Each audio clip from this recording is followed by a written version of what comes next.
Well, good evening everybody and welcome to the DDMM YouTube channel for coverage of round 8 of the Club 100 and BUKC iRacing Championship live here, virtually at least, from Silverstone Circuit. We're back with some more DDMM action at the home of British motorsport. My name is Andrew Mather.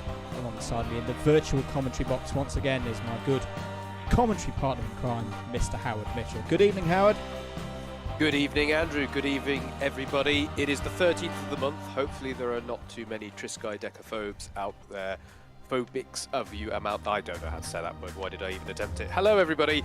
Hopefully we can give you some good racing action, no matter what you may fear in this world. What an odd intro I just did. Sorry, it's the heat. Great to be back with you. And of course, a classic venue for us here in this championship. And even though, Andrew, the Dallara F3 is not a long-staying car that we've raced in this championship, it feels, I think because so many drivers get involved in the Dallara F3s in their iRacing career, it feels such a classic combination for us to do. Yeah. Of course, in homage to the Grand Prix, of course, which in the real, the full metal version in the F1, of course, was a spectacular race the other week. But F3s round Silverstone, I think it's a nailed on combination for some good racing. It is indeed. Slightly delayed in relation to the Grand Prix, this one. This is because we had former students at this very circuit on the weekend, so that was a busy week last week. We should pay big thanks as well, as this is a single-seaters event. This is where we're not just focusing on the main championship tonight. Howard will run you through the scores on the doors after 7 rounds of that in a moment, but it's also one of our single-seater specials, kindly sponsored by Simutec Technology. And some really big news out of Simutec over the last few days. Do go check out their Instagram account and the links that they've developed with Demon Tweets in the ever-growing world of esports and recognition within the motorsport community. So big well done to them on that front. But for us here in the Club 100 and BUKC iRacing Championship, they are of course kindly providing the prize for the strongest performing Class 1 and Class 2 drivers in the single-seater events across the year, this being the second of them, with a free driver coaching session and a visit to their state-of-the-art facility in Milton Keynes, right in the middle of Motorsport Valley, not too far from the real Silverstone itself. So big thanks to Simutec for their involvement tonight. And just to remind you of what the kind of scores on the doors, at least for that part of the competition, is top 3 in Class 1 last time out, which was at Spa, which is round 4 if I'm not mistaken. Josh Ladd, Sam Sanders and Michael Preston were your top 3 in Class 1. Tom Kempink, Murray Adams and Christopher Powell were your top 3 in Class 2. So let's see if those drivers can continue on that form, or if anyone can knock them out of those spots.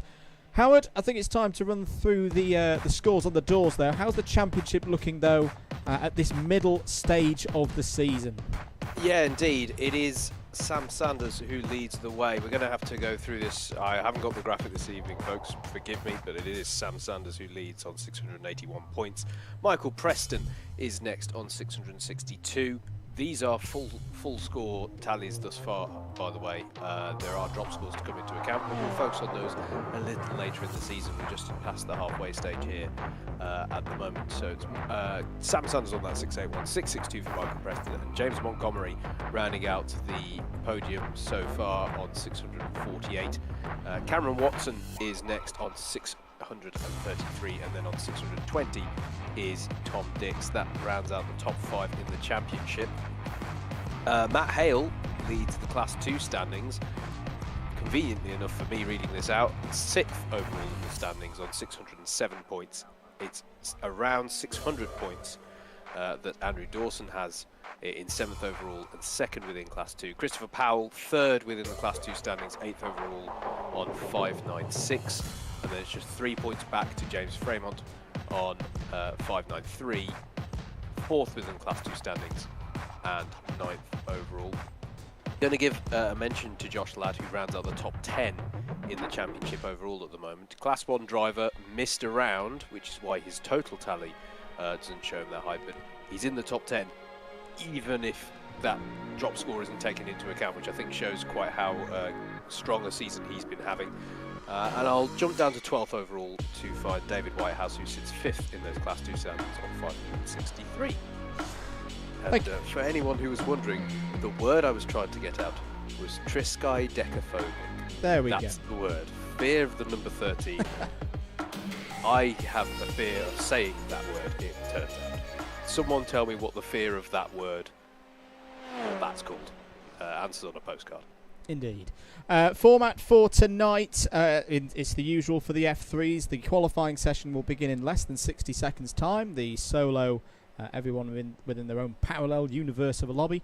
That will last for 10 minutes, 2 flying laps for each. And this circuit is quite hot on the track limits.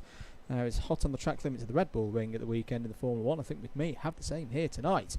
8 o'clock, we will start the first race of the evening, which will be a feature race, 25 laps, 1 mandatory pit stop. And then at around 9 o'clock, after a 10-minute break, there'll be a 10-lap sprint, top 10 reverse, no pit stop. And tyres is the big topic of the day, Howard. This is a very, very high-speed circuit. We've often seen in the Formula 1 that the Formula 1 teams have a bit of trouble with the old rubber and the black things on the corners of the car, with punctures aplenty in years gone by. But that is what I've been hearing from the paddock, that it's going to be a little bit borderline as to whether you take tyres on that mandatory pit stop in the feature or not. Such is the level of wear here tonight. Yeah, absolutely, and that could give us a real grandstand finish to the race if people are gambling either way on that. So that's going to make for a fascinating strategic call. See, it's not just out and out sprint racing. There is some strategy involved as well. So, and that combination is going to be great to see. So I'm looking forward to see how that plays out. And I think as well, Andrew, it's Silverstone, and we're a British-based championship, and everyone therefore has ragged it round Silverstone on a simulator. Having that thinking cap on to conserve tyres and not just go for an out-and-out fight, maybe I'm reading too much into it, but I always find myself sort of perhaps pushing that extra bit more when I'm on this track, because everyone's so familiar with it. And yeah, it's going to be interesting to see. I also think that could lead to perhaps some hot-headedness at race starts and things like that. So I think it's one the drivers need to treat with respect tonight. Absolutely. No David Whitehouse tonight. I see he's in the comments there. His wheel. He's still stuck in the pits at Le Mans from the last time out. But his wheel's still not working. And the Ferrari's not blown up yet. No. It's an incredible bit of work by Mr. Whitehouse. Which is hope you're doing well, Dave. Much longer lasting than actual Ferraris. Actually, I'm not going to go there. No. I'm not going to go there. Too soon. As was the overlay coming up there. Sorry, it got me again. Qualifying has begun. The sole, if you're new to this and how this all works, basically this gets rid of anybody complaining about traffic. Everybody is doing qualifying at the same time, but effectively in the Josh Ladd's had a bit of a moment there in a livery that I'll come on to in a minute. But yes, everybody is in their own power. It's a little bit like that Marvel film with Benedict What's-His-Face. Everybody's in their own parallel universe of a lobby, and they've all got to do their 2 laps and get them in clean. Josh Ladd's just cut back to pit lane and gone back out again because he fell off at turn 1. Loving his use of this livery in particular, mate. And whilst we've got about 2 minutes to kill whilst they're doing all their warm-up laps, what did you think of Mr. Vettel and his initiative in his very own Williams FW14B? I thought it was properly good what he did on the British Grand Prix weekend. I agree. It was a fantastic tribute on the 30th anniversary of the famous Mansell victory in '92, and to see these renewable fuels and technologies coming through into F1, even in that demonstration run, I think was really good to see. We've seen some other really cool stuff more broadly in the world of motorsport. In fact, do you know what? It's okay. If we've got time for it, earlier in the year, I was listening with fascination to an interview about the Total fuels that are being used in World Endurance Championship this year and the renewability of that. And I was listening to that thinking, gosh, I wonder if there's something happening in the Formula One world that's along these lines. And that run by Sebastian Vettel, I think, was a really important thing for F1 to have to show that that's on the radar for them as well. So yeah, I think it was a really good run, and I think, you know, people might look at it and say, oh, is it just a demonstration run? I think it sends an important message about, you know, something that all world motorsport really does need to be having a think about. Indeed, it got my brain. I think it's because it was former student week following as well. I'm all engineered up and rejuvenated. It got me thinking about all the kinds of different ways of decarbonisation. Someone needs to do decarbonisation in karting. Anyway, qualifying's ongoing. Michael Preston already on a pretty good week round this circuit in the sim world, because at the weekend he was very strong in the virtual Formula Students competition for the University of Southampton. Took some trophies there, and just to come completely full circle on that one, trophies awarded and racing commentated on by our own James Montgomery, who was at Formula Student. It was like a good old proper Club 100 iRacing loving at the weekend. But here is Michael going through Beckett's and Maggots. This is where Carlos Sainz had his little moment in the middle of the Grand Prix. Onto the hangar straight. On board with him here, Howard. Looking like a good lap so far. Yeah, absolutely. He's set a few purple sectors along the way, although some of those have been beaten since he started this lap, I have to say. So this is going to be an interesting one, Andrew. There were some blistering times in the practice session just now. So I think this is a competitive field. I know I was talking about, oh, people can get, you know, a little bit,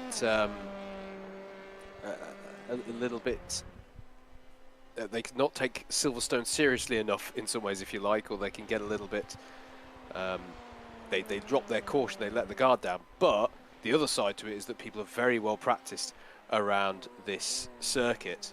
As Michael Preston does go to provisional pole, people really do know this track very well, and I think we're going to see some competitive times here. Yep, so Preston to the top, and Montgomery onto the front row as well at the moment, James Montgomery, but Josh Ladd has just popped in a new pole position time, provisionally at least, 151.87. Here's a driver that I'm very intrigued about tonight, Howard. Nathan Maximin looked very, very quick in the free practice session that we started at around 6 p.m. here this evening. Yeah, absolutely. He set some really good times just before this session, the practice session ended, and has some good pace. We know that he's a driver with a lot of pace, Andrew. He did the Daytona 24 Hours iRacing event with us earlier in the year, and he was very much a star player for us on that occasion. So we know he's got good pace under him. And he seems to be very well suited to this Dallara F3 around this here Silverstone circuit. You just saw the transition there. These F3 cars are moving around a lot tonight. It's very much about, as we say, managing those tyres, getting the performance out of them. Going towards Cox Corner now is Maximin. Still Josh Ladd from Preston. James Montgomery third. Alex Mitchell's had a good run as well. That is perfect there from Nathan Maximin. Right on the line. Over the white line, that would have been track limits. This is a good lap so far from Nathan Maximin. Can he keep it up? This is arguably the most difficult section of the circuit, stringing together this sequence of corners, getting the power down as you go down the hangar straight. Tom Edwards has improved to third place. Great to have Tom Edwards back here tonight.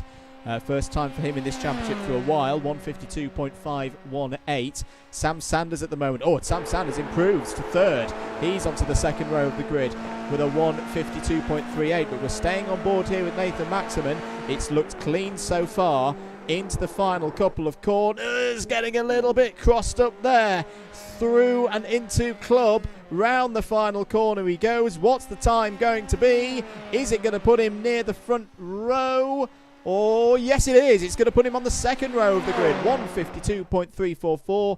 Very good stuff there from Nathan Maximin. Other drivers coming over the line. Tom Dix goes 5th.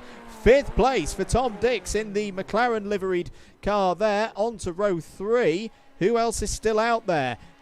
Mike Hart is still out there in the number 11 and the Barbie livery. There's something I didn't think I'd be saying.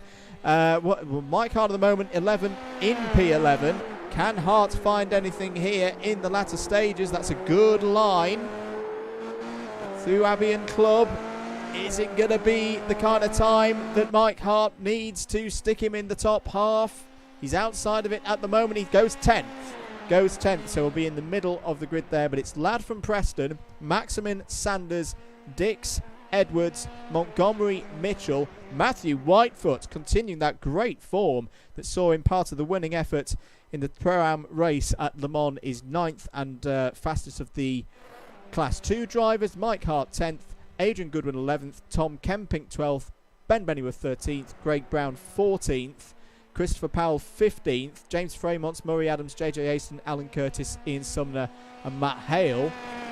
Currently those who've done lap times. Matt Hale still on a lap at the moment. This will be his second lap. Looks like Charlie Summers and Chris Hansen though electing to start from pit lane or have done 2 laps that are both invalid. In fact, Chris Hansen is out. I've just seen in the comments there that his VR is packed up. Oh, right. No, that's unfortunate. Charlie Summers has done 2 laps, though, Andrew. So, yes, I think he has fallen afoul of track limits or lost control of the vehicle through both of those laps. Where does Matt Hale go up to on the end of this lap? Can he improve on 21st place? Testing out the damage model, which, if that looks to you like it looks to me, that is an interesting glitch. But he did not improve on that lap, and he certainly isn't going to improve now. There we go. Well, that is going to be qualifying complete. Josh Ladd takes pole position, right back on form. He had a difficult time. Well, he's had a difficult time the last couple of rounds. Had good pace, but not good luck at Le Mans. Missed out on the victory there by the smallest of margins, and then at Indianapolis in the month of May. Is this going to be the night where he returns to the top step? Just less than a minute to go on this session. And nobody is out on track. I would just like to make clear, you're not missing any of the action. No one's out there. It's the reverse of old style Formula One qualifying. Yes. Everyone's done. This is the last round before our summer break, if you weren't already aware. But don't worry, there's still plenty of content coming up on the channel. We're in the middle of the silly season, in a way, in a good way. On Sunday, we'll have commentary from Shennington Super Prix. You can watch that over on Alpha Live. We should, fingers crossed, we're putting things and plans together for an attempt at the iRacing Spa 24 hours. TBC on that one, but keep it posted here on DDMM. We also will be doing commentary for the British 24-hour again, the kart race up at Teesside. Very excited about that. I'm going to make sure that this doesn't troll me again. I think we're fine. But Howard, gridding up for this first race of the evening, this should be a very, very intriguing race. Yeah, absolutely. And as you say, mate, we mentioned earlier about the mandatory pit stop. Could make it quite interesting, this one. I'm really looking forward to this. So here's your grid then. Josh Ladd on pole position. Michael Preston alongside on the front row. Nathan Maximin, fantastic pole. Lap from him there in qualifying. Wasn't quite able to get onto pole position, but he's there third on the grid. Sam Sanders is 4th. Tom Dix is 5th. Tom Edwards in 6th. James Montgomery and Alex Mitchell means that it's the top 8 all occupied by Class 1 runners, denoted in red. First of the Class 2s, those with a lesser I rating at the start of the season. Matthew Whitefoot is there in 9th. Alongside him on the 5th row of the grid is Mike Hart. Adrian Goodwin and Tom Kempink are on row number 6. Ben Bennyworth and Craig Brown on row 7. Christopher Powell and James Fremont on row 8. Murray Adams and JJ Aston on row 9. Alan Curtis and Ian Sumner row 10. Matt Hale and Charlie Summers on row 11. And hopefully Chris Hansen can get back in the race and start this first race of the evening from 23rd on the grid. Well read, considering I moved the graphics too early. The wing looking resplendent. We haven't got the bridge yet. iRacing maybe need to do a bit of an update and put some solar panels on the top of the wing as well. We're very focused about the green energy here tonight. But here is the grid. It will be a standing start, of course. And then that big run to turn 1, where, of course, we saw big drama in the Formula 1 a couple of Sundays ago. We are just about ready then. Josh Ladd in the Williams FW14B livery on pole position. Lights coming on here at Silverstone for the first race of round 8 of the 2022 Club100 BUKC iRacing Championship. Away we go. Good start for Josh Ladd, and a very Michael Schumacher-like chop there across the front of Michael Preston into turn 1. They go then. Are they all going to get through? Tom Dix is running a bit wide. There's more cars running wide in the background. Nobody has gone upside down like in the Formula 1. All very good. Down into the loop. This is where things can get very, very tight, though. Josh Ladd controlling it well, just taking a slightly defensive line as they power out now onto the Wellington Straight. Good start for everybody there, Howard. Yeah, looks to have been a relatively clean start, although are we seeing a few dramas further down? I think there's some drivers having connection problems here, Andrew. Might be something to keep an eye on. As down into Brooklands there, pressure being applied to Josh Ladd. He may have cut across to try and deter any attempts on his lead early on, but he's not been able to jump away yet, being had early pressure applied here. In fact, everyone down to Mike Hart, I think that is actually no, Mike Hart is leading that pack behind. The top 5 are breaking away here, though, as they come through Cops for the first time. Will all of them stay within track limits? I'm not entirely sure they did, but Josh Ladd at the moment trying to get the break that none of the 4 drivers behind him want to let him have. Drama from our reporter in the Le Mans paddock. Yes, I did say that. Jump start penalty. I did think I saw one of the cars move, and it was Alex Mitchell. So Alex Mitchell may be having to come into the pits here. There's drama as well for Matthew Whitefoot. One of our winners at Le Mans last time out has had a problem. He's in the pit lane. Tom Kemping as well, our Class 2 winner from Spa. So the Belgian driver not having the kind of night that he had in his home country in round number 4. But end of lap number 1 then, it's going to be Ladd from Preston. Maximin still there in 3rd place. Sanders in 4th. 5th for James Montgomery. Mike Hart's really good start on that first lap is up to 6th. Yeah, very good start from Mike Hart there with the Barbie livery.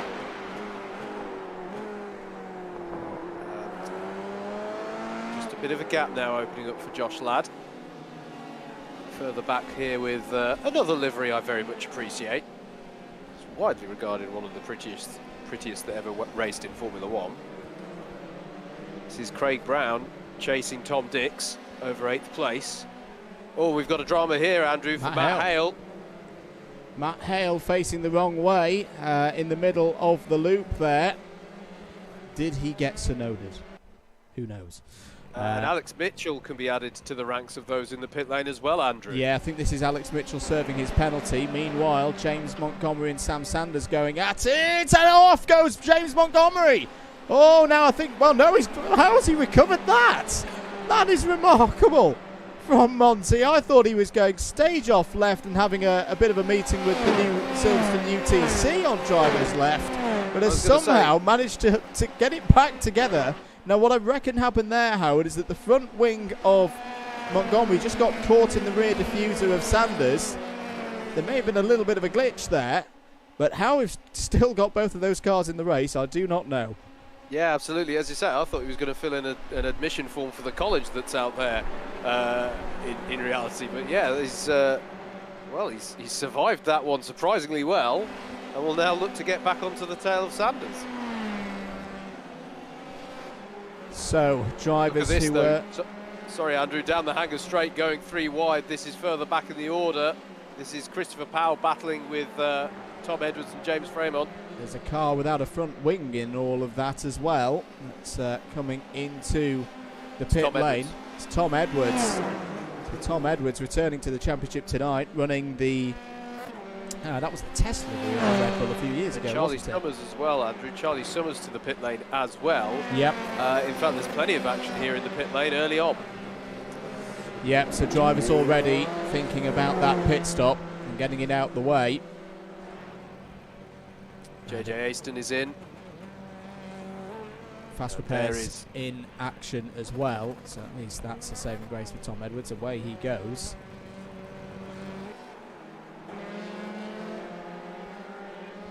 Nathan Maximum doing very nicely here, Howard, running in 3rd place.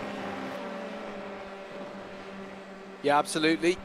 Just keeping himself just about in contention with the top 2 of Ladd and Preston. Sam Sanders is closer to the back of him though, so he'll be wanting to keep up the pace there.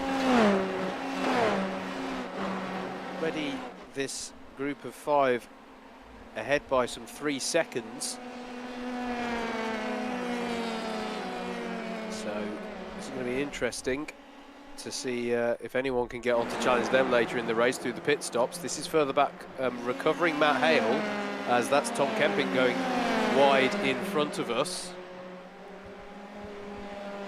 And this... In fact, Kemping a lap down in front of us, I should say, by the way.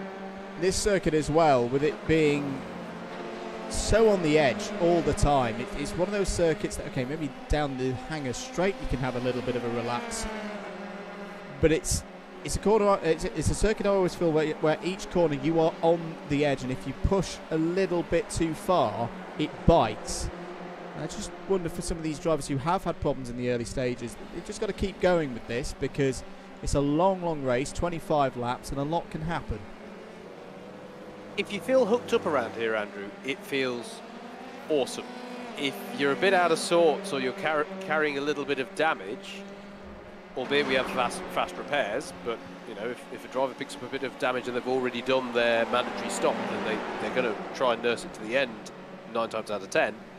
Then it can be a really long race. It can feel really bad if the car isn't hooked up around this circuit. Yeah, that's going to be, you know, it's not just tyres that they have to manage, they have to keep things nice and clean and keep a level head in some of these battles, and hope that pays dividends for them. How about things in Class 2? Ian Sumner at the moment having a great run in 11th place. Second in class. He's kept himself out of trouble in the early stages of this one. On board now on the roll hoop with Tom Dix. Qualified on the 3rd row of the grid. It's now 8th. That's Ben Bennyworth ahead. Ben, who had some trouble at Indianapolis, had to retire from that race. Oh, Ben Bennyworth having internet troubles, perhaps. This is a good run for Tom Dix. Down onto the hangar straight. Towards Stowe they go. To the outside goes Tom Dix. He's going to be a brave one to stick it around the outside there. We'll have to give room on the inside. Oh, he's done it. Beautiful stuff from Tom Dix. You don't see many overtakes around the outside through Stowe, Howard. You do not. And yeah, that was impressive stuff there. Coming down the hangar straight again. That's a late move for James Fremont going in there. Well, we're going to start calling him Nigel after that one. Yeah, that was brilliant stuff. That was very Nige-esque, as Matt Hale's looking down the inside and gets a position on Alan Curtis.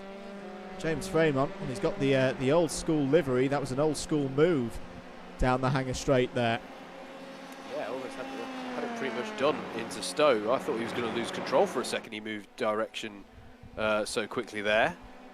But yeah, and he's managed to break away as well from Matt Hale, who hasn't, although he got by Alan Curtis, didn't get by quite as efficiently. So yeah, good few sequence of corners there for James Fremont. So 5 laps gone from 25 scheduled. Josh Ladd leads. Michael Preston 2nd, 3rd for Nathan Maximum, 4th Sam Sanders. James Montgomery running in the top 5. Here we are on board with Craig Brown having a good race in 9th place. That's Ben Bennyworth ahead. Slightly different line being applied there by Craig. Because obviously the trouble for these drivers, Howard, especially through here, through Beckett's and Maggots, when you're the following driver, all of that dirty air, even off these F3 cars, can just give you chronic understeer. Yeah, it can feel like a very different car. It goes back to what I was saying earlier about whether the car feels hooked up or not. suddenly when you get behind somebody here, it can feel very, very different in the turbulent air. But keeping the pressure on well at the moment is Craig Brown. And more moves going on here. This is Adrian Goodwin and Ian Sumner battling away. Goodwin holds on for now in the Williams BMW livery and keeps hanging on to that position at the moment in 11th place.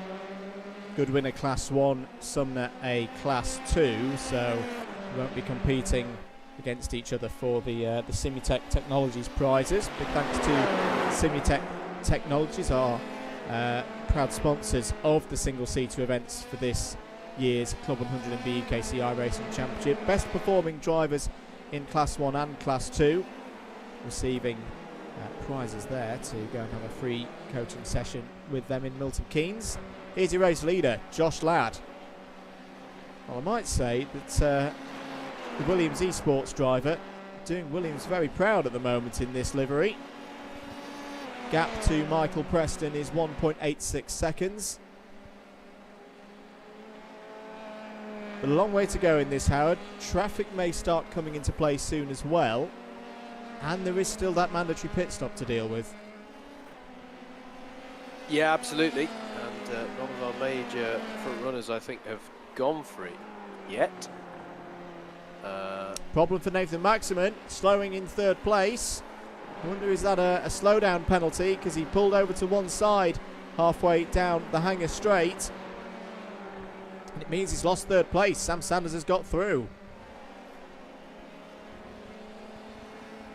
Yeah, big moment that there for Nathan potentially, because not only has he allowed one car to get past, has it caused him to lose touch with some of the drivers up front? Well, obviously it's caused him to lose touch with some of the drivers because he's lost a position, but can he get back on the pace, or does it lose him a bit of confidence, lose him some momentum next time around that James Montgomery can capitalise on? Stand by, Howard. We may have some big important news whilst this race is going on. We'll keep abreast of the situation. Josh Ladd's still leading. Murray Adams we've not talked much about so far tonight, mate. Quietly getting on with things there in Class 2. Yes, indeed. Sporting another livery that I very much appreciate. Oh, when it's on show. There we go. But yeah, having a really good drive so far. Highest placed of the Class 2 runners. And yeah, driving a bit of a quiet one so far. Just keeping in touch with Craig Brown and Ben Bennyworth, the battle ahead of him. With some, it's actually 7 seconds the gap that he has behind him. So he's got quite a buffer there as our Class 2 leader at the moment. But driving well so far. This is further back. The battle of Tom Edwards and Alan Curtis. Alan Curtis, though, does owe us a pit stop. So this is one of those ones strategically, Andrew, where Tom Edwards wants to clear Alan quickly. Yeah. If there is a feeling that he's in any way being held up. They're going down through a section, by the way, into Maggots. I've got to say, if anyone out there hasn't been to Silverstone to spectate an event, the entrance into Maggots is my favourite place to spectate. One of my favourite on any racetrack, just the speed and commitment that drivers are having to show as they go into those corners. And to stand effectively on the apex of that is absolutely fantastic. Here we go then. Edwards fancies his chances into Stowe at the end of the hanger straight. It's going to be down the inside. And in the end, quite a textbook overtake there on Alan Curtis. Curtis hasn't fallen too far back, though. I did think he might be having a look there to try and take that back into Vale, but he thought better of it. And now Edwards will try and bridge the gap. You can see there, highest positioned of the stoppers so far is Charlie Summers, just ahead of these two. So That's going to be interesting to see how that plays out. What we don't know, Andrew, is who is and is not taking tyres. Yes, indeed. Sorry, the reason I've been quiet is that there is a noted absentee this evening, which is a Mr. Steve Hicks. Now, he's got a very good reason. We're just trying to establish, has it happened?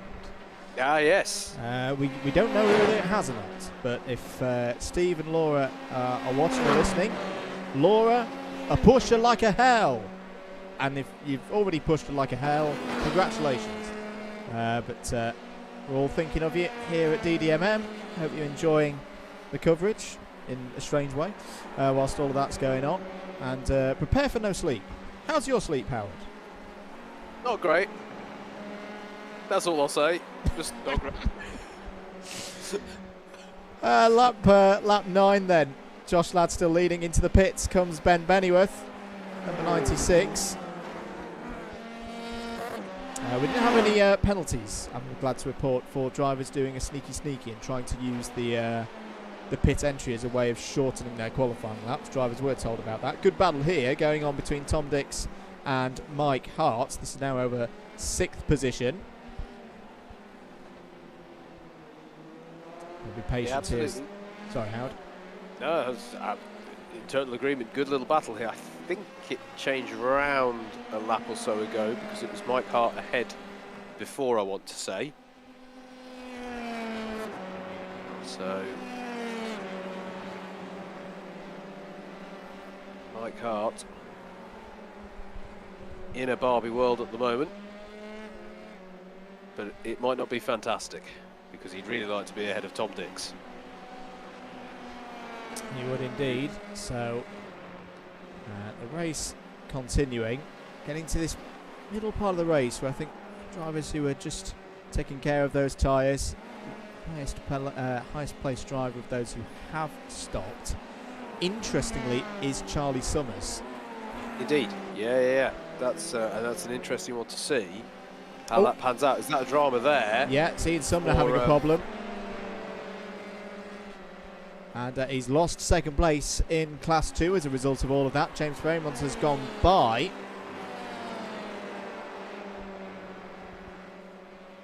David Whitehouse says it's a poor excuse by Hicks. Wow. I'm going to disagree, but I suppose I'm biased. It's what the drop scores are for. But yes, Josh Ladd. Craig Brown's in the pits, by the way. He's losing all kinds of control on this race. He is indeed. He's got in.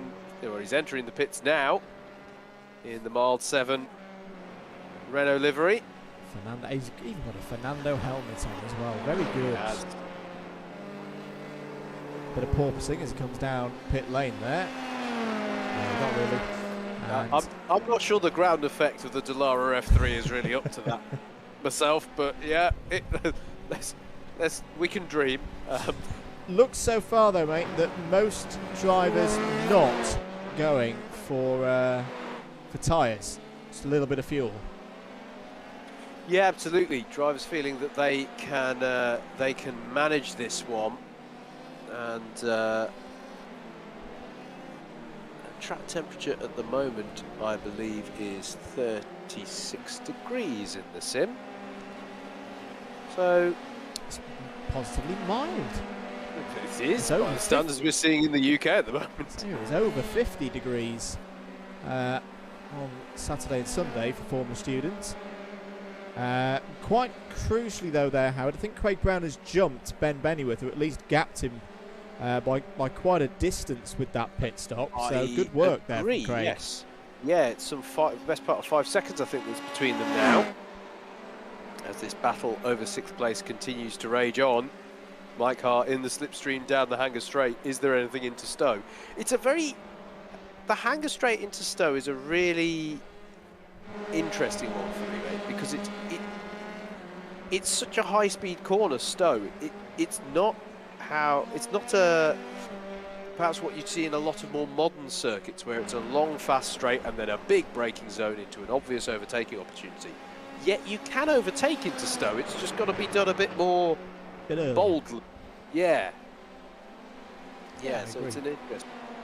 New fastest lap of the race from Josh Ladd, your race leader, 150.097. Doing very nicely out front at the moment. 3.1 seconds is Josh's lead over Michael Preston. There is Michael Preston in the background there, just in front of the BRDC clubhouse. Murray Adams still going around very nicely. 8th place for Murray at the moment, leading in C2. That's what he'll be most keen about. Great speed from Josh Ladd through Copse Corner there. And to be clear, by the way, what you're seeing him do, what you're seeing him do through woodcut, where it looks like he's cutting woodcut, is fine. Yeah, that's absolutely fine. That is actually allowed within the track limits. Most other places around the circuit are quite harsh, but that is a place where you can cut in, which you don't shorten think the circuit a little bit. You don't naturally think, because you think National Pits wall, but there is a gap where you can do that, and Josh Ladd is using it as he drives in the red 5 livery. Tribute to Mansell.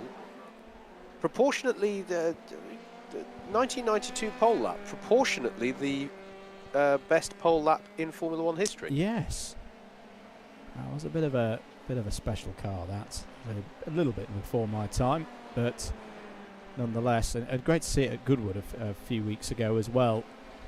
Nigel Mansell reuniting with an old friend and looking very well, I thought, as well. Yes. It was good to see. Although what I will say, I know he raced for them. I know he's still highly respected by the Tifosi. I still find it weird seeing him in a Ferrari hat. Very strange. Yes, but I feel it was countered for me by the fact that he has got a moustache at the moment. Yes. Which for several years he didn't. So I agree. I was on the fence. It did look a little bit odd. Like many people, as Josh Ladd demonstrates that woodcut shortcut you can do almost. Like many people, I think I saw that camera shot and went, "What? Oh yeah, that yeah, okay." with Mansell. Anyway, this is Matt Hale. Matt Hale is chasing Alex Mitchell, and this is a legitimate battle for position because they have both served their mandatory pit stop. Yep. Indeed, Alex Mitchell was one of the first to pit. Now. I'm Oh, going to question that. Was he? Because we suspect that Mitchell's early stop was for a stop-go penalty. That's a good point. Yes. Well, that'll be one to find out, I suppose, in due course. But that's a good point. That's a good challenge. It may well be for that. As we are coming up to the halfway point here in the race. 25-lap race. Or an hour, whichever comes first. I assume it's the laps that will come first. Just. Yes, indeed, just. Sorry, Formula 3 times around this here. Yes, indeed. Thank you to Mr. Whitehouse. He's serving in the stats that, yes, Alex has pitted and served the penalty. So that is genuine. Thank you, David. Here's Ben Bennyworth.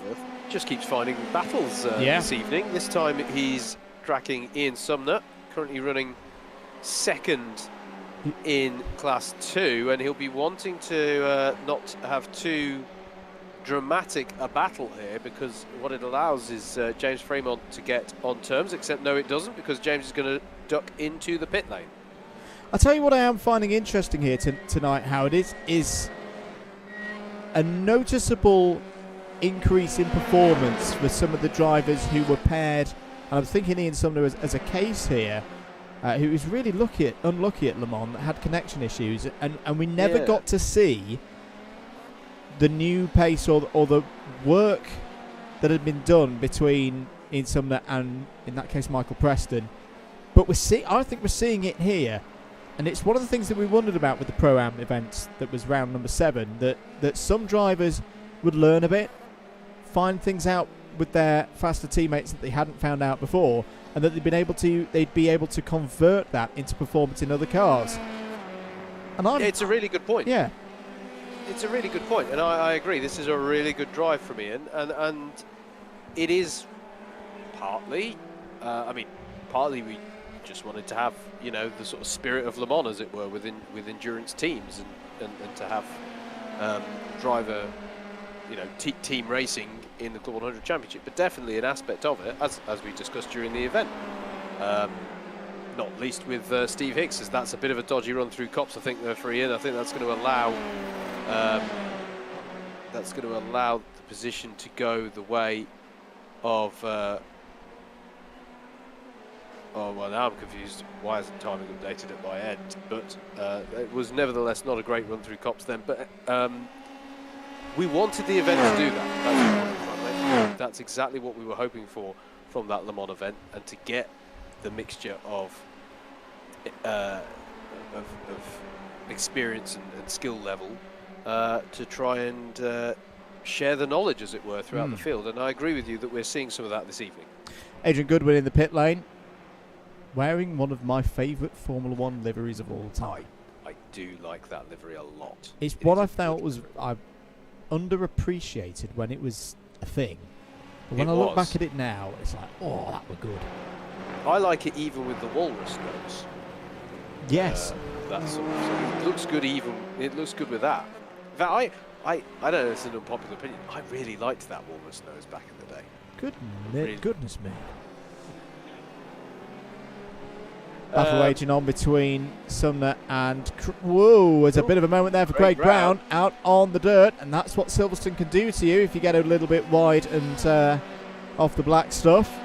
Yeah, was that just getting traction down out of the loop? That was a bit of an odd one for me. Just caught the grass on driver's right, and it's one of those that you get on it and it just makes the car drift out there. You've got to get out the throttle, as there's a lot of pit activity in pretty much all of our leaders. Yeah, absolutely. Josh Ladd is in, Michael Preston is in, Sam Sanders is in, James Montgomery, Nathan Maximin, Tom Dix and Mike Hart all in this lap. And am I being a bit dense here, Andrew? Why is this such a popular lap to do that? I would suspect fuel is yes, that would make the most sense, wouldn't it? Yeah, fair enough. So as they come out, I think that's been a good stop, for Michael Preston. Gaps down to 2.2. Yeah. Sam Sanders is going to emerge. Was that a bit of a dodgy pit exit there? Did he clip the grass a little bit as he came out? So that might have brought James Montgomery into play. Indeed, does that drop Nathan Maximin down, actually? I think he may have already been there in fifth place, but James Montgomery's definitely gained out of that. He's right on the tail of Sam Sanders now. It's also shaked out that Charlie Summers, after the difficulties earlier on in the evening, has really done a good job here. He's up into P9. Good battle going on for P10 as well, because of course that's crucial. That is your reverse grid pole spot. In is Ian Sumner now. Now this will be interesting to see where he comes out. He's been having this strong run in the Class 2 ranks. Where is he going to exit in relation to James Fremont? A very good question. What's interesting me here, Andrew, is Murray Adams is going a lap like if it was fuel that caused our leaders to come in. Oh, and he's round. Is he? He is. He's spun out of Luffield. I was about to say, is he doing the world's best fuel-saving job? And as we were looking at him, it's a spin. Ian Sumner has emerged, by the way, and he's emerged into fourth in class. He's got Matt Hale there for company. But what's that going to do for Murray Adams now when he pits? Where will he come out? I would have thought he's going to pit this lap. Christopher Powell's going to be the threat, I think, here. Once again, Powell has been getting on with things in Class 2 and he's on for another good result. We'll stay with Murray Adams, who has not stopped yet. There is the battle between Craig Brown and Christopher Powell. That's over 13th place, not in the same class, of course. I wonder if Powell's aware of the situation with Murray Adams. Could use Craig Brown as a bit of an assistance at the moment. Into the pits comes Murray Adams then. Well, went a lap further than everybody else. Got to the end of lap number 16. But had that spin. Just waiting for him to come down pit lane. And into the box. Where is Christopher Powell? This is the crucial bit for Class 2. And who's going to win this race in Class 2? imagine Murray Adams will have enough time in hand. Now he starts to drop down positions. The Scotsman, oh, as Craig Brown goes off to driver's right there. Where has he gone? He's going to come back on circuit, not have any more dramas, but that was, I think, Craig Brown getting a little bit too deep on the brakes. There is Murray Adams coming out of the pit lane and out into turn number 2, and he's done it, Howard. And a sigh of relief for Murray Adams, because look at the gap back to Powell. If he'd not had that spin, that gap would have been a lot bigger. Yes, it would have been. Still got a reasonable cushion of 4.5 seconds, but you know, how quickly is he going to be back up to speed out of the pits? And you know, the pressure is on Murray now to deliver the result that he's set himself up for. And already we've seen. Now I wonder, Andrew, you were saying most people haven't taken tyres yet. Things like that are only going to get more likely to happen for our drivers, for those who are pushing on the tyres. Yeah, if they're going to start giving up, it'll be now with a bit more fuel on the tanks. Tom Dix here trying to find a way past Nathan Maximin. And this is a battle that's been set up by the pits, isn't it, Andrew? Yep. Because Tom previously was very much engaged in a battle with Mike Hart, but Mike is now 1.5 seconds back from the driver who we ride on board with, and Nathan Maximin is very much target acquired. I'm just looking at the lap times to compare. 1:51.8 for Ladd and Preston at the front of the field. 1:53.7 for Nathan Maximin, so I'm not quite sure where the pace in the number 31 has gone. May have some damage. No, if he has got damage, that's happened in not many laps at all, because any damage that would have been there before the pit stop will have been repaired by the fast repair. Just doesn't seem to have that same rhythm that he had earlier on in the event. Tom Dix, on the other hand, seems to have grown in confidence so far in the last hour. Interesting one to note here, Andrew. Charlie Summers, definitely our big mover of the field. Yep. So far, and was he not one of our early pitters? Oh, one of the. Sorry, Howard. Can we check Murray Adams, because it's saying on the screen that he is out, and I think he is. Something has happened to Murray Adams that has put him out of this race. Well, he saw him having the spin earlier on, and now something has occurred to the Class 2 leader, or was the Class 2 leader, because here is Christopher Powell, who inherits that position. Well, that is a big, big blow for Murray Adams. Was having a tremendous race. Not quite sure what's happened there, but he is gone. I'm just trying to find if we can. Yeah, he does. He's not. What's odd to me, Andrew, is he's not showing us in the. Is it a connection issue? Either. I think it might be a connection issue. We saw him blipping in and out of the server earlier. Yep, indeed. Yeah, well, that is really disappointing for Murray. He's had a really good season and was on for another really impressive result there. That is going to be gutting for him, but we do have the drop score system. This is why we have it. Well, that and reasons why Steve Hicks isn't here. But for those who don't need to burn through their drop scores for those reasons, we have drop scores for connection problems like that, I guess. But nevertheless, that's going to be small comfort, I think, for Murray right now, who's running really well there. Thank you for your continued support of the stream. If you're new around here and you're enjoying the content, why not click that subscribe button? It really does help us out here at DDMM. Plenty more content to come for you on a commentary basis over the next few weeks. Nathan Maximin still holding on to 5th place here ahead of Tom Dix. New fastest lap, personal best for Matt Hale. Something's happened to Craig Brown as well, because Craig Brown is dropping down the order. Was going quite nicely in the 41, and it's just fallen apart a little bit in this second half of the race. He's back up to speed, whatever it was, and there's no obvious signs of damage I can see there. All looks straight and true on the nose and the front wing, but maybe just had a bit of an unforced error there. I have to say, Andrew, how about at the front here? Gap is down to less than a second for the first time in quite a while between Josh Ladd and Michael Preston. We've seen Preston be able to do this before, just hold something in reserve later into the race. Disconnect for Murray Adams confirmed there in the chat. Really bad luck for Murray Adams. Yeah, gutting stuff. He may be able to get back in the lobby, but unless something else happens to other drivers, I don't think he's going to be able to pick anything up. That is a real shame for Murray.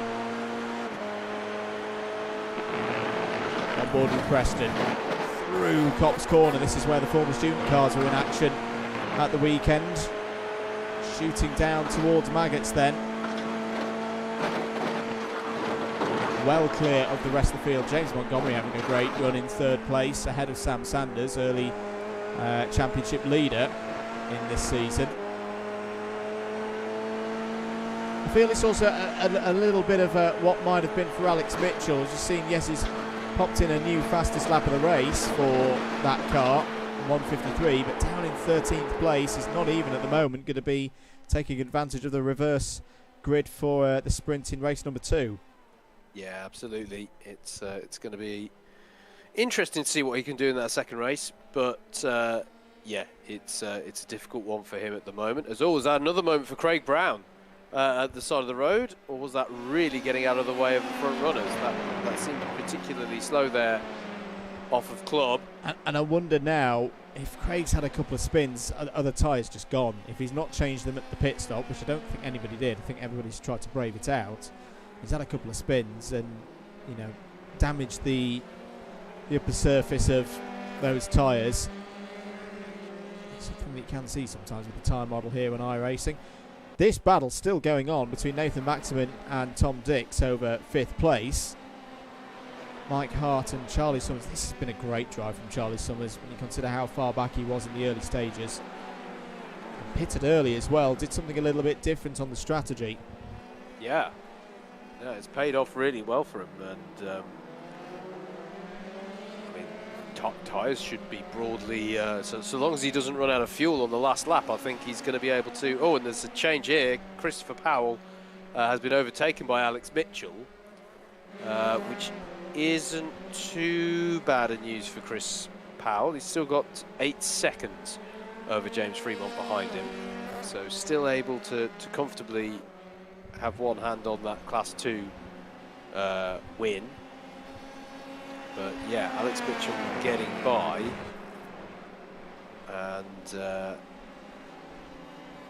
well, I think that's, unless something dramatic happens, there's quite a gap between Alex Mitchell and Adrian Goodwin ahead of him on the road. I've only just clocked the Caterham livery there. Yes.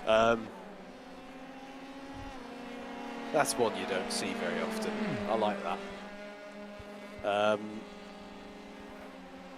But you've got to think now that Alex Mitchell is driving to see what scraps come his way in terms of incidents ahead, because unless he has an incredible last few laps, I think that's as high as he can realistically go in this one. And as you say, Andrew, we're reversing the top 10 for the grid of race 2, so this is where he'll start on that grid as well. So difficult position, but going to be interesting to see how he goes in race 2. Well, there's 10 seconds up to Adrian Goodwin ahead. And at the moment, it's the worst position of them all. If you're a Class 1, 11th place, 1 spot outside of getting pole position. Tom Dix has a half little look there. Nathan Maximin defends. Bit of a squirm under braking there from Maximin. You can see the rear axle. It's just not sitting down for Nathan Maximin. As he gets on the power, the back end starts to stick out. He really is struggling with oversteer here.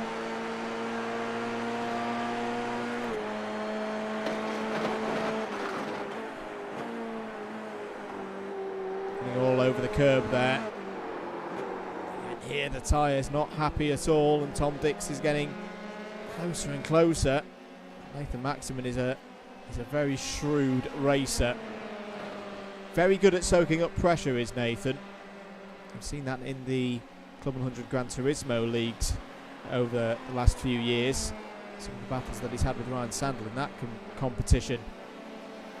Just how much he can stay on the edge with someone right on his rear axle. Mike Hart coming into play as well as they go through Beckett's now. Not long in this race to go, 4 more laps. I've got to say, Andrew, you have got to wonder how some of these drivers are faring with off-track warnings, because it's great seeing them push so hard, but there's been a few as Nathan is really wise to the challenge from behind now. He's going to stick it to the inside through Stowe. We have seen drivers go around the outside, and was that a bit of a twitch on the rear for Nathan? It's a big twitch. That was more than a twitch, and he's round, and that is gutting for Nathan Maximin. We were saying he was struggling with oversteer.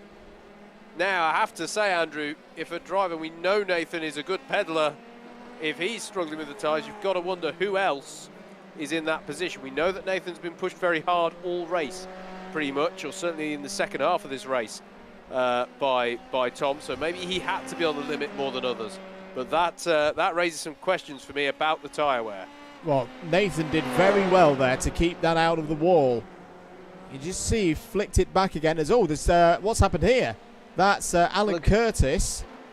Yeah, and I think Craig Brown might have been involved. Yeah, there may have been a coming together there between those two cars. But you just saw with Nathan that as he was going towards the grass, I had visions of Marcus Ericsson a few years ago in wet conditions having a similar incident. Well, actually, no, he got a little bit wide, did Ericsson, got on the grasscrete on driver's left. But he flicked it back, dumped the throttle down, got the rear spinning up to keep that car out of the wall. Otherwise, that really would have been trouble for Nathan Maximin. Even if it was just going to be a short tow to a fast repair, it would have tumbled him down the order.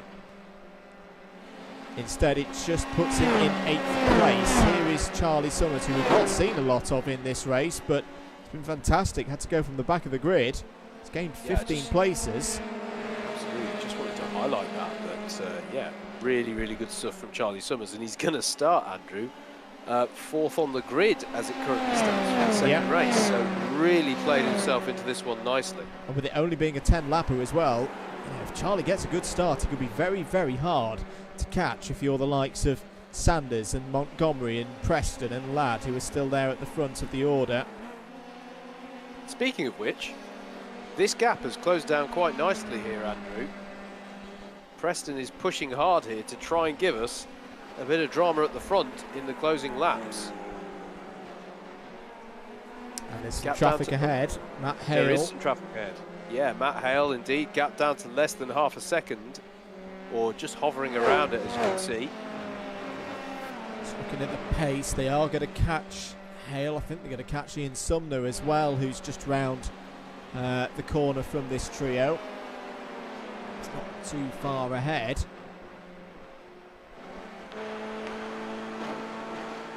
This is pressure now for Josh Ladd. Can he keep it all together? These two drivers both as part of the Williams Esports stable in some shape or form. Michael fresh off those successes at the weekend in the Formula Student virtual competitions. See Matt Hale being made aware by Josh Ladd that Josh Ladd as the leader is approaching. And Hale pulling over to one side. Yeah. Is he going to be able to get out the way though? Yeah, he does. He does intervale get out the way for Michael Preston as well. Back here, Andrew. Mike Hart has reeled in Tom Dix a little bit as well. He's been keeping his powder dry whilst Tom Dix was battling earlier on with Nathan Maximin. But I just feel he's playing himself into this here in the last couple of laps. This could be one to watch. Yeah, and it's kind of gone back to where it was earlier in the race when these two were very close in the circuit. They drifted apart around the pit stop. Mike Hart finishing this one strongly onto the penultimate lap of the race. Preston has lost time there, Howard, getting past the back markers. Lost nearly a second. Here's James Montgomery, who, just to say, is running the charity livery. Those of you who follow him on Twitch and Facebook will know that he shaved all of his hair off, and my goodness, there was a lot of it. For charity, raised £2,500 for charity, and caught up with him at the weekend down at Cops Corner in my little commentary greenhouse that we had for FS, and wanted to say thanks to everybody who donated and helped out with the cause. Very good work, everybody. Yeah, brilliant stuff. Brilliant stuff. And well, it's fine. He's got a helmet on, so his head can't be cold, you know. So it's all okay. That's it. It's probably still steaming from how warm it was at the weekend. That's true, actually. Do you know what? It may have been a blessing in disguise. He did say that he's probably timed it quite well. That if he'd still had the long hair, he might have been struggling a little bit as a Dynamics volunteer. Anyway, Adrian Goodwin on board. This is 11th place for Goodwin at the moment. Now, why is this crucial? Up the inside of Ben Bennyworth. Now, this is for pole position in the reverse grid race. He's going to be on the outside now. It's going to get Vettel Alonso 2014 like here. Can he go round the outside? Adrian Goodwin has got to get all the power now. They're going to be side by side as they go towards Cops Corner. Bit of a squeeze from Goodwin. Can Ben Bennyworth pick up a bit of a slipstream and get by into Cops? No. Well defended by Adrian Goodwin. Crucial move there to get up into 10th place. Oh, that was a brilliant, brilliant battle to watch there. It's not necessarily all done yet, because one fancies that Bennyworth may try and come back at him down the hanger straight if he can have a good enough run through Maggots and Beckett's. So Matthew Whitefoot must be there wishing he was a part of this battle. He's unfortunately one lap down.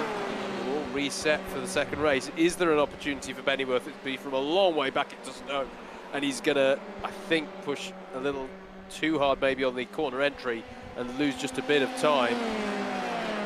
Leaders coming through Maggots on their last lap. Here is Josh Ladd, and I think he's got this one under control. 3.4 seconds clear of Michael Preston. It was a valiant effort from Preston, but the traffic just didn't fall his way in this feature race. And Josh Ladd coming down the hanger straight now for the last time in this one. There'll be a 10-minute break before we get to the sprint race, which will be later on, starting at 9 o'clock, there or thereabouts. But Josh Ladd, well, this is more like it from Josh Ladd. It's been a testing couple of rounds, the last two at Indianapolis and Le Mans, but he's going to start here at Silverstone tonight with a race victory in the feature. A brilliant performance from Josh Ladd. Don't worry, he's already got across the line. Michael Preston finishes in second place and at least takes the fastest lap right at the end there, 1:51.520. It's going to be third place for James Montgomery. Very nicely done indeed for the Little Princess Trust. And they're side by side. Look at this. Mike Hart and Tom Dix going over fifth place here. Don't want to take each other out at the last second here. Around the outside goes Mike Hart. Tom Dix is going to be back on the inside now. This is brilliant racing in the Formula 3s round Silverstone. Hart's still on the inside. He's got the advantage now. Summers is on the inside. This is all for key points in tonight's event. Hart gets it on the line. Dix is 6th. Summers 7th. What a race to the checkered flag there. Oh, it's Ladd from Preston, Montgomery in 3rd, Sanders in 4th, Mike Hart 5th. It's still not done. This is the key position for pole position in the reverse grid. Can Ben Bennyworth find a way past Adrian Goodwin going into Stowe Corner? I think he's too far back. Brilliant, brilliant stuff from Adrian Goodwin to fight back and get this position. Nathan Maximan's come over the line in 8th. Tom Edwards is going to be 9th. Adrian Goodwin is going to have pole position for the reverse grid race in around 10 minutes time. Ben Bennyworth will be frustrated to be just outside there. He'll line up 11th on the grid for that one. Alex Mitchell will be 12th, and Christopher Powell is going to continue this great form in Class 2. It's going to be 13th overall, but crucially top of the Class 2s in a slightly chaotic one for them, taking advantage of the misfortune for Murray Adams. Christopher Powell takes Class 2. James Fremont is going to be 2nd in Class 2, one of his best results since Daytona earlier in the season. Ian Sumner in the top 3 in Class 2. Very well done indeed from Ian. And wow, what a finish there to race number 1. Yeah, it got a bit dramatic. Do you know, there was one point in that race where naively I thought, do you know what, the field spread a fair amount. That was a mistake. Never assume that. That was fantastic stuff, and yeah, what a dramatic end to that. And this mad dash race number 2 is going to be quite something, I think. Let's just take a look then at your result for that one. I have to say, some of the chat messages coming in within the lobby are fantastic. I quite like Charlie Summers, and through goes Hamilton or not, but he got pretty close. He got pretty close. He managed to take one of them, didn't he? That was a brilliant end to that one. But yeah, Josh Ladd with a fairly comfortable lead, and if anyone did want to develop on Andrew's point earlier that some of the drivers from Le Mans have developed, I've helpfully left the Le Mans teams on the board. That's totally purposeful for absolutely for that reference. But Josh Ladd with the win. In the end, he managed to pull away a bit there from Michael at the end. I wonder if Michael had an error that we didn't quite catch, Andrew, or hit some traffic, because he dropped off a bit towards the end there. James Montgomery, fantastic drive to third. Sam Sanders in fourth. Mike Hart making it into fifth at the very last moment there. Great drive from Charlie Summers to seventh place. Adrian Goodwin, as Andrew said, will be on pole for that race number 2. And Chris Powell takes home the spoils in Class 2. Honourable mention, Andrew, for Murray Adams. Gutting for him to drop out from that Class 2 lead with connection issues, but he can take heart at least from the fact that he's driving well around here, and hopefully he can reconnect and join in the action in race number 2. We'll have a 10-minute break then. Hello to Moto Meerkat, aka John Ratcliffe. He's in Zurich. Goodness, international audience tonight. What are you doing there? He'll let you leave. But no, we're going to have our 10-minute break and be back for more racing whilst we grab a water after that frenetic end to race number 1. Race number 2 is heading very, very soon for us here, virtually at Silverstone, the home of British motorsport.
Welcome back, everybody, to live coverage of Round 8 for the 2022 Club 100 and BUKC iRacing Championship. I've just stocked up on some lemonade because it's quite a warm evening here at DDMM HQ. Hope you're enjoying your Wednesday night. We're about 5 minutes away from the gridding up of race number 2, which will be a 10-lap sprint. No mandatory pit stops. I suspect with the length of race that nobody will try and do Charles Leclerc from a few years ago in the Formula 2. A few things to let you know about coming up here on DDMM.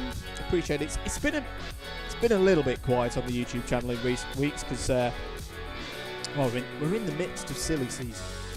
Lots of different events, including this weekend when myself and Anthony Jordan will be up at Shennington, not far up the road from DDMM HQ, for the Shennington Super Prix. So you can check that out on Sunday afternoon over on Alpha Live, and we'll have various bits of social media and clips from there over the weekend. A really good event is Shennington Super Prix, so very glad to be back at that one. Don't always get to do it because, as I say, lots of events in July, and they all trying to avoid the Grand Prix, and sometimes they clash with one another, but not so much this year.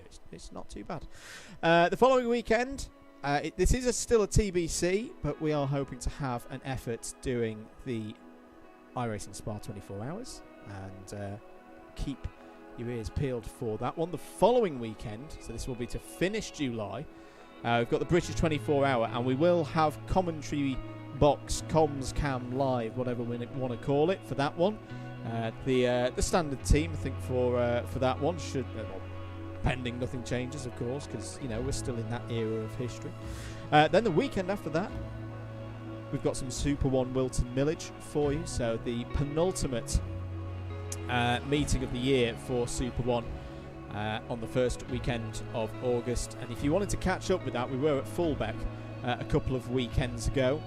For the first time, DDMM has been to Fullbeck, so do go and check out all the racing from the Sunday over on the Alpha Live YouTube channel. And if you did miss any of the Formula Student coverage as well from the weekend just gone, that's all over on the Formula Student UK IMEC YouTube channel. You can also find the links on our Instagram bio. Click the link tree. And like a football ground, when it says next home match, you've got next live event commentary and last live event commentary. So the Formula Student ones will be via those links as we speak. And then going further on, we've got more hopeful iRacing 24-hour efforts. We've got Shennington's season finale for Super 1, and also the return of the DDMM Barnstormers endurance team for Club 100, and before we know it, we'll be into the autumn. So there we go. That's all things for you to be aware of. Hello to Matt Whiteford, good at about race 1. I think I had the pace to hold position, but got caught up in a first lap incident. 2 minutes to go before we get to the reverse grid race. I'm just going to check. Howard, are you there? No, he's on mute at the moment. Oh, he's back. No, I am here. Yes, back. Sorry. I was being involved in a very different kind of pit stop with my baby daughter. We decided to fit the Pampers compound. Good. In that pit stop. 2.5 second stop, yeah? A little over. Okay. Over. Yeah, we had a problem on the rear tab. Just a bit slow getting that on, but yeah, close enough. We'll work on it. Oh, Steve, you've got all this joy ahead of you. Anyway, so we are indeed getting towards what's going to be, Andrew, a bit of a frantic one, isn't it, this one? Because this race we've just had, playing the long game, strategic head-on. By the way, interesting looks from some of the lobby chat that Nathan Maximin may have been let down a little bit by his crew chief in terms of strategy. So maybe that was a reason why he did drop off a little bit towards the end. Was he perhaps having to conserve fuel? This is not going to be a concern going into this second race. It will, yeah, will very much be the case. If you're enjoying the stream, do make sure that if you can, click that like button. It really does help us out. Get all those YouTube metrics up. I know it's a pain we have to deal with to get more support for the championship, but we want to get more support for the championship, so please do click that like button, the subscribe button, and all of that business. We are 10 seconds away from the lobby resetting. I'm just going to do that. Hopefully you'll still be able to hear us and reset a couple of things here. But Howard, how would you go about it if you're one of these drivers, particularly if you're the likes of Adrian Goodwin towards the front of the order, going into turn 1? It's a tough one, isn't it? You've just got to do it off of instinct, really, with this one. It's an out-and-out sprint race. It's not going to... There's not a lot of opportunity, so... or shall we say the best opportunity is going to be at this start, so you do just have to go for it. If you're Adrian Goodwin, I think it was very good what we saw Josh Ladd doing off of pole in the race just now, you know, to cut across within reason, to just deter any attacks from behind. But by and large, Andrew, he's got to, as much as is possible, pretend that there aren't 22 other cars behind him that would all like to be where he is, and just try and focus. You know, we saw Josh Ladd defend maybe yes through Abbey the first corner, and I think he took a slightly tighter line into Village, but after that I think he was just trying to focus on his racing line after that, and I think that's, if Adrian Goodwin can recreate that, then he'll be on to a winner, I think. Here we go then for the sprint race at Silverstone, second time tonight. Great start straight off the line there from second on the grid from Tom Edwards. He will lead as they go into turn 1. Then good start for Nathan Maximin as well, challenging for second place there, getting very, very close. Are they all good towards the back of the field? Is James Montgomery losing a number of positions? No, there's chaos out there, real chaos indeed, all over the circuit. That is not what we wanted to see at all. Tom Kemping, Matt Hale, Sam Sanders, Murray Adams, Andrew, absolute heartbreak. He's got another race that's gone to tears, but this time it's done it early on.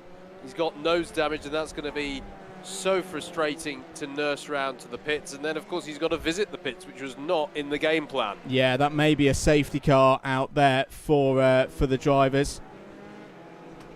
It's a lot of... Oh, there's nearly a moment there for Nathan Maximin.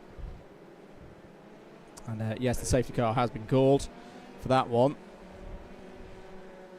And well, that's going to shorten this race in terms of racing laps even more then, due to what's happened there. A number of drivers involved. So Tom Edwards, Nathan Maximin, Adrian Goodwin. That's your 1, 2, 3 at the moment.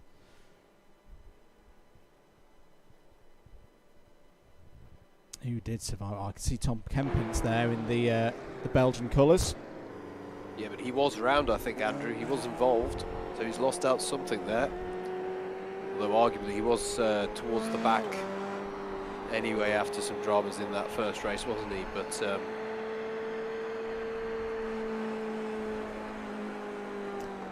yeah. So under safety car conditions. Oh, and did we note? Yeah, Josh Ladd has got damage. Yep, grabbing down the straight there. At least he will be able to come in and get that repaired under this safety car, so it'll come out. It should be just the 1 lap, and then lap 3 they'll get racing again. Well, this is going to be significant, Andrew. Race winner has to visit the pits. He'll get the fast repair, but he's going to have one heck of a mission to try and accomplish when he's back out there. Yep, he's going to have to do a lot of overtaking, and there's no drop scores, of course, in the Formula 3 single-seaters competition. James Montgomery is in as well. Fast repair done. We'll get them back out. In terms of the round victory, Andrew, the kind of people this throws a bit of an opportunity to is Michael Preston, here in 7th place. Nathan Maximin, I guess. Although yeah, that's just trying to think how far he dropped down at the end of the last race. He wasn't that too far. Was he finishing in? I'm just trying to remember. Sorry. He was down in 7th, wasn't he? I think, or there or thereabouts. He's going to be on for a good haul of points. Is Nathan Maximin, if he's able to maintain his current position, is the basic point. Michael Preston here in 7th. Mike Hart, Tom Dix, Charlie Summers, there in 4th place. Imagine if, Charlie, you got the round victory having started at the back of race number 1. That could be quite a story. So the pace car has caught up to, or caught the leader. Lights are still on him at the moment, so I think it'll go around at least for lap 2, yes, because it has to cross the finish at the start line, doesn't it? Before it can call itself in earlier. It's an unfortunate thing with iRacing. We can't just call him in straight after the, on his first complete lap. Missed a safety car. Who do you think's in a particularly strong position here? Howard, looking at Class 2, it's Matt Whitefoot's got back up to 3rd place. JJ Aston is 4th. Both had not such good times in the first race, but an opportunity here for them to get back into position and maybe snatch a top 3 in Class 2 here tonight.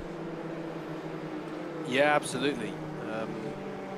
Definitely an opportunity there, as there are for several drivers as that we're looking at in that shot just then, to be honest. With opportunity here to score a good haul of points. Tom Edwards had a brilliant start off of the line, didn't he, to get himself into the lead of this one.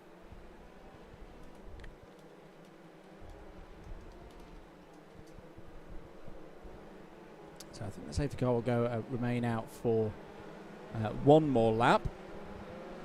There is Tom Edwards.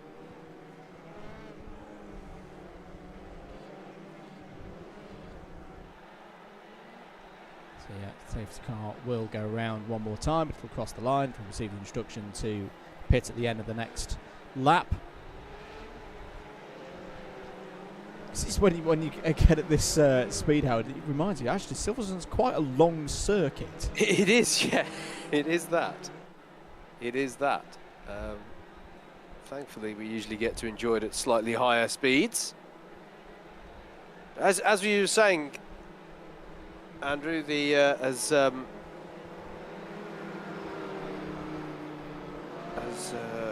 sorry, I'm just checking something there. Is Nathan Maximin? No, it's all right. He just put pitting out on the chat, and I'm going to say that's in error, because he's not pitting out. He's where you would be if you were pitting out, but he's very much still in 2nd place. Yeah, this is going to ramp up the pressure on the drivers. You know, we've taken a short race and made it even shorter.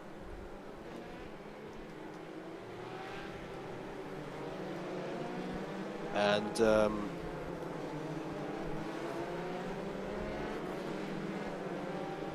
the safety car is coming in then, and the lights are extinguished.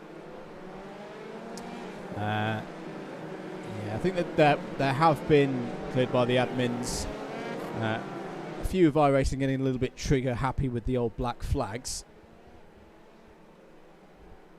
For it can be the ever so slightest of overtakes on the safety car that can trigger it off, but it will mean that this race is 7 laps in effect and a rolling start. Tom Edwards will lead it, Nathan Maximin P2, and I think Nathan will fancy his chances here with the speed that we have seen him have over a number of laps. What, say, in the practice session, the qualifying as well. Doesn't need to worry about fuel in this one, can just get on with it. 3rd place Adrian Goodwin, 4th place for Charlie Summers. Just looking back as well. Good job you can't hit the safety car, isn't it? Yes. So Josh Ladd in 18th. 19th for James Montgomery. They really are going to have a job on here to get through all of this. Michael Preston is going to be conscious of that and just wanted to keep his nose clean. Opportunity, if we haven't mentioned it already, Andrew, for Alex Mitchell, who we mentioned had a not to his expectations race one, let's say. And, this It's going to be the opportunity now. Sat there in 8th place. Can he capitalise and turn his round around? That's quite a phrase to try and say, but the opportunity is there. So safety car will come in at the end of this lap. And there will be 6 laps for these drivers to try and work out who's going to win this one. 7 laps. 7 laps. 7 laps. Sorry, it's the heat. Is it? Yeah, it is 7. Yeah. Yes, it's 7. We're on. Yes. Tyres being warmed. Sorry. What's Michael Sorry, Preston doing there? We're on lap 3. We haven't completed 3 laps. That was my mistake there. There we go. Michael Preston was trying a very alternative tyre warming strap there. We'll have to ask him about that later. Anyway, pace car is going to pull in. Tom Edwards is now the pace car. Someone's just set a purple sector. And here we go. Can he get the good start away here? Can be a bit of a tricky restart if the leader here at Silverstone. He's not gone yet, not gone yet, not gone yet. Is he going to stack up behind? Now he's going to go on spins. Goes Tom Dix. Tom Dix goes round into the wall, out of the race. Out of the race, got caught out there by Tom Edwards, waiting to put the hammer down, trying to catch out Nathan Maximin. I did worry that he was going to catch out somebody behind, and it was Tom Dix. Safety cars breed safety cars. Alex Mitchell as well, Andrew. Off to driver's left, heading towards Village. Yeah, so Alex Mitchell is going to be out of this race. Joins Chris Hansen. Change for the lead. Yeah, change for the lead. Nathan Maximin takes the lead away from Tom Edwards, but Tom Edwards is going to fight back here down the Wellington Straight. Past the BRDC clubhouse on the right-hand side there. But it looks like Maximin's got the move done.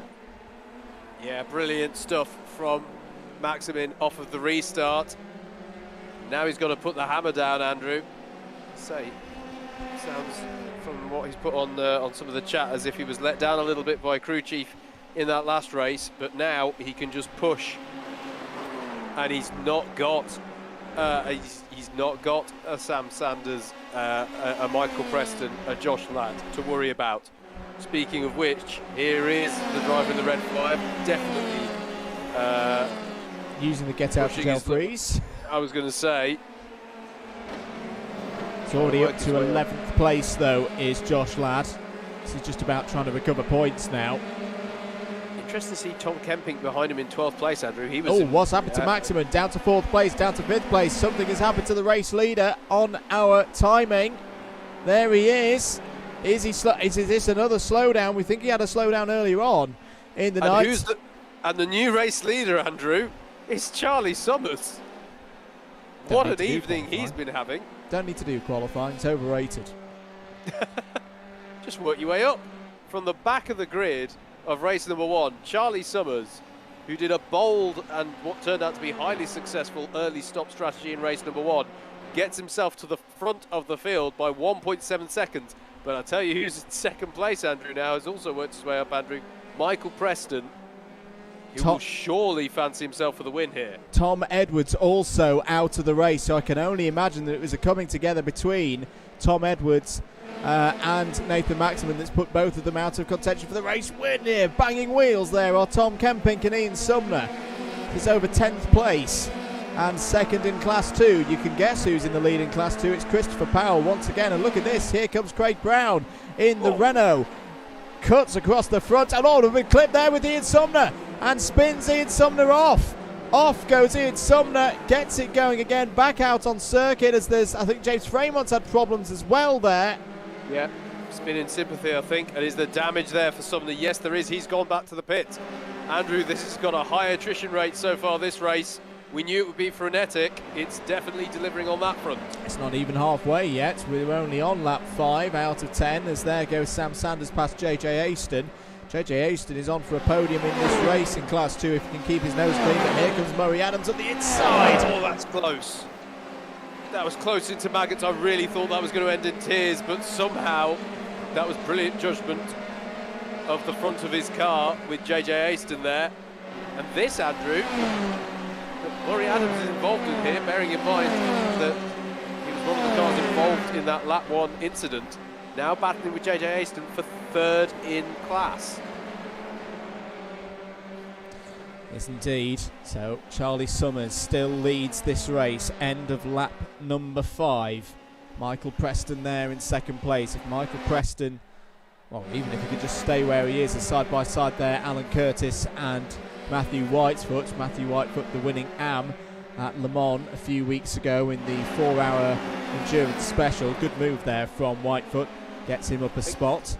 And good to see him battling for position as well, Andrew, after what was a frustrating first race for him earlier in this round. Here is your Class 2 winner from that first race, Christopher Powell, currently leading in Class 2 as well, but he's got poor drive there out of the loop, and it's going to allow Montgomery through and up into 7th place. Lets Montgomery through though there. That was very smart indeed from Christopher Powell. There's a bit of a gap back to Ben Bennyworth and Tom Kempink behind. Kempink down the inside of Ben Bennyworth, knows that he's got to get on with it. This could be a key race for him in terms of the Class 2 single-seater efforts, because he's already had a not-so-good race in race number 1. On board now with Craig Brown. Little bit of damage to the front wing, perhaps. Craig Brown looking up the inside into Cobb's corner. That's going to be brave, and it's got to be compliant for Bennyworth on the outside. Brown gets through. Sanders is going to be there as well to the outside as they approach Maggots. Surely, oh my goodness me, I thought Sam Sanders was going to bail out of that, but he's gone for it. Still not done. Now he's got it done in Beckett. Incredible racing here at Silverstone. Yeah, this is fantastic stuff. Still the battle raging between JJ Aston and Murray Adams as well in the background of what we were looking at there. This is fantastic stuff. This is why we like the Dallara F3 as well, because it provides this kind of racing. To the inside goes Murray Adams. Is it going to be a textbook pass down the inside of Stowe? Yes, it is, but I think Aston's going to keep his foot in it and try and come back into Vale and Club, and indeed he does. No, still holding around the outside does Murray Adams, and Adams is up into 13th place. Unlucky for some, but it takes him up into the provisional podium positions for Class 2 in this race. 3 laps to go then. 4 laps including this one. Matt Hale trying to defend from Matthew Whitefoot here. These were the 2 AMs who very much raced against one another in respect to how the AM effort proceeded at Le Mans. Hale trying to do everything he can, because of course he's still with a chance of taking glory in Class 2. Arguably though, his better disciplines for the year are done, with no more oval racing left to go the rest of the year. Nathan Maximan's rear axle looks very lively again, Howard. It just doesn't seem to, when the tyres are up to temperature and maybe a little bit over temperature, it just doesn't seem like it wants to sit down and give him grip. Josh Ladd as well in fact, how has that happened after Josh Ladd had to stop? He must have not lost out too badly in that safety car. Yeah, with the safety car, yeah. Yeah, exactly. So interesting to see how he comes into play with that. But yeah, I agree. Maximin's car looking very fidgety on the wheel, as there's on the rear, sorry, as Matt Hale has quite a moment there through Copse. Stuff throughout the field here. Yeah, oh, Ben Bennyworth with a Carlos Sainz moment there out of Beckett. That's going to leave him all out of sorts onto the hanger straight. It allows JJ Aston to get flying up the road from him. But, was that just a mistake, or is there any damage he's got to nurse to the end now? Pole sitter Adrian Goodwin, Andrew, in battles with James Montgomery. And Montgomery through there, I believe, into 6th place. Yeah, good stuff once again from James Montgomery. He nearly didn't. He wasn't going to take part in this round until I reminded him on Saturday, and he reminded him about the prizes from Simutec Technologies. He's definitely been on form tonight. Bit of a lock up there from Tom Kempink. Let's go here through the loop. Got to be so patient through here. Sanders is on the inside of Kempink as they go through the kink onto the Wellington Straight, and Kempink's going to be compliant there. I say that, Tom Kempink squaring up, perhaps thinking about a dive. Pulls out of it in the end. But big thanks to Simutec Technologies, our sponsors for this evening's Racing, and proud supporters of all of the single-seater races here in the Championship for 2022. Check them out in the description below. Check out some of their products as well. Some really, really top quality sim racing products that they put out. Top quality racing as well at the moment from Charlie Summers leading this race, but he's got Michael Preston closing him down. Michael Preston, who at the moment, by my calculations, Howard, is on for a round victory, even if he wasn't to get past Charlie Summers here. Yes, agreed. It's been a tough night to have two consistently good results, and he's managing it so far. Look at this, down the hanger straight into Stowe. Craig Brown trying to hang on there against Sam Sanders and Tom Kemping. And further battles going on as well. Sorry, Andrew. This is Murray Adams and Ben Bennyworth still battling away as well. Saying we saw Ian Sumner there, but he is now a lap down. Not long in this race to go then. 2 laps, including the one that they are on. Can Charlie Summers hold on to victory here ahead of Michael Preston there? A good way clear of Nathan Maxman, who's holding on to 3rd place ahead of Josh Ladd. Josh Ladd trying to recover here. Okay, maybe actually it is going to be a little bit closer on points if Ladd is able to get past Nathan Maxman. Could be very close indeed. And no Mr. Hicks here tonight. We might just have to leave it on a provisional tonight. Yes. He is a little bit busy, as here goes Josh Ladd trying to get down the inside of Nathan Maxman, running towards Copse Corner. Maxman's going to have to yield there on the entry to Copse Corner. Both of them run beyond track limits. Here comes Nathan Maxman back though at Josh Ladd. He's going to try and go around the outside into Maggots. That is brilliant from Nathan Maxman, not giving it up at all here in the number 31, but Josh Ladd will surely have the slipstream down the hanger straight now. You would have thought so. I was going to say Michael Preston may owe Nathan a beer after all of this, but you've got to think that Josh Ladd's going to come back here, but he's being made to go around the long way. We have seen drivers make passes around the outside of Stowe. Can Josh Ladd do that? We know that there's a twitchy rear on Nathan Maxman's car, and it is round the outside for Josh Ladd and up into 3rd place. Another incredible overtake from Josh Ladd there, round the outside onto the last lap. Then Michael Preston has closed up to even closer to Charlie Summers. Is he going to try and set it up for a big move into the loop? He's going to look for it down the inside. He's gone for it. Best braking zone.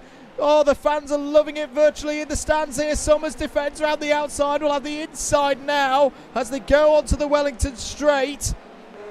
This is brilliant racing once again in the Dallara F3s on iRacing here for the 2022 Club 100 BUKC iRacing Championship.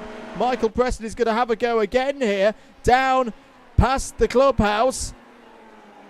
Has he got it done? Is Summers going to line one up to have another go like Charles Leclerc did on Lewis Hamilton a couple of weekends ago as they go towards Copse Corner? Preston has got the lead, but can he hold on to it, Howard? Yeah, this is going to be fantastic stuff here. Charlie Summers using every inch of the racetrack that he's allowed to. He's making Preston go to the inside into Copse. Will that compromise Preston's run down towards Maggots and Beckett? He's still in the slipstream here, is Charlie Summers, Andrew. I think he's going to have an opportunity here to potentially come back at him down the hanger straight. It is going to be surely a bit of a grandstand finish here to this round, but it's a good Maggots and Beckett, to be fair, for Michael Preston. He's got a few car lengths there as he comes onto the hanger straight.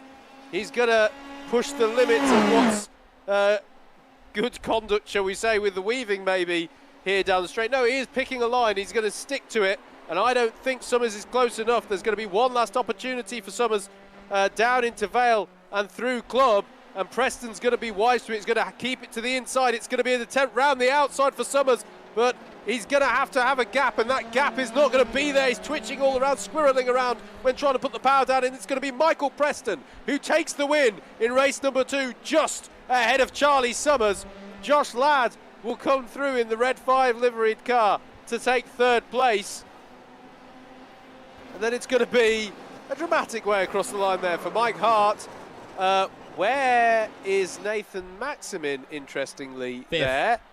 5th. James Montgomery and Christopher Powell. Do you know what? They're all coming across the line so quick. They've all come across the line already because they were so close together.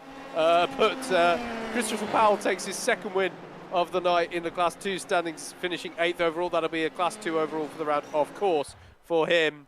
So it was Michael Preston and Charlie. Michael Preston just by, it was half a second there because Charlie Summers just struggled to get the traction down coming out of club. But what a dramatic end. And rather than me try and read it down on live time, I'm just going to wait for the confirmed result to come through on that one. But it was definitely Michael Preston across the line in what was a fantastic finish. Charlie Summers, Josh Ladd, Mike Hart, Nathan Maxim in your top 5. And goodness me, Andrew, that was quite the finish. That's one of the best finishes that we've had this year. There's been a few of them, especially those involving Michael Preston. Another last lap overtake for race victory, and by my early calculations, provisional with a capital P. He wins the round. He takes round 8 of the 2022 Club 100 and BUKC iRacing Championship. There is your race 2 result. Michael Preston wins by half a second ahead of Charlie Summers. Josh Ladd 3rd. He was 18th after the safety car, and he goes up to 3rd. That is an incredible recovery from Josh Ladd. Mike Hart finishes a good night in 4th. Nathan Maximin is in the top 5. James Montgomery also a great move up through the order from James Montgomery after the safety car finishes in 6th. Adrian Goodwin 7th.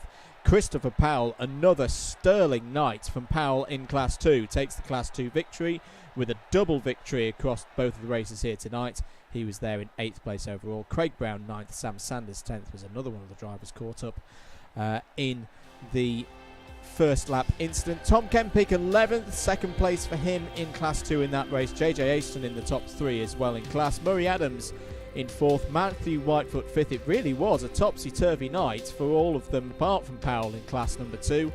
Matt Hale 15th, James Fremont in 16th, Alan Curtis 17th, Tom Dix 18th. Will not be happy with the way that the safety car restart happened. Ian Sumner may have cause for unhappiness as well. Raced really well across the course tonight, but an incident there that for me I don't think it was his fault. I'll be interested to watch that one back. It's classified 19th in the second race. Ben Bennyworth in 20th, Tom Edwards 21st, Alex Mitchell and Chris Hansen were retirements. Also, that was pretty good, Mr. Mitchell, wasn't it? It's so good, he's forgotten how to speak.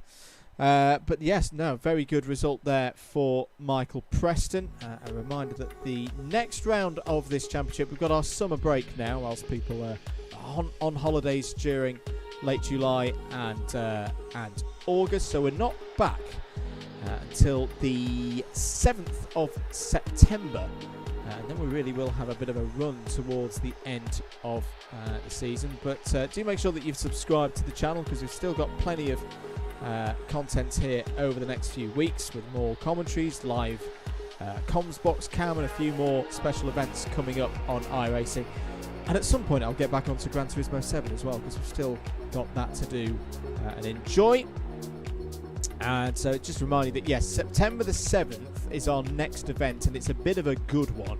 It'll be a single endurance race again, 80 minutes around Bathurst, around Mount Panorama. Really looking forward to that one. As we're really now in the second half of the season, 5 rounds to go.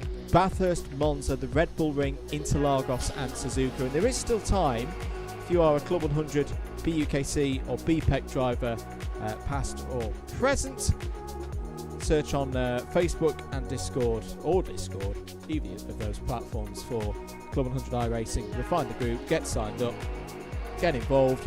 Really would be good to get you on the grid.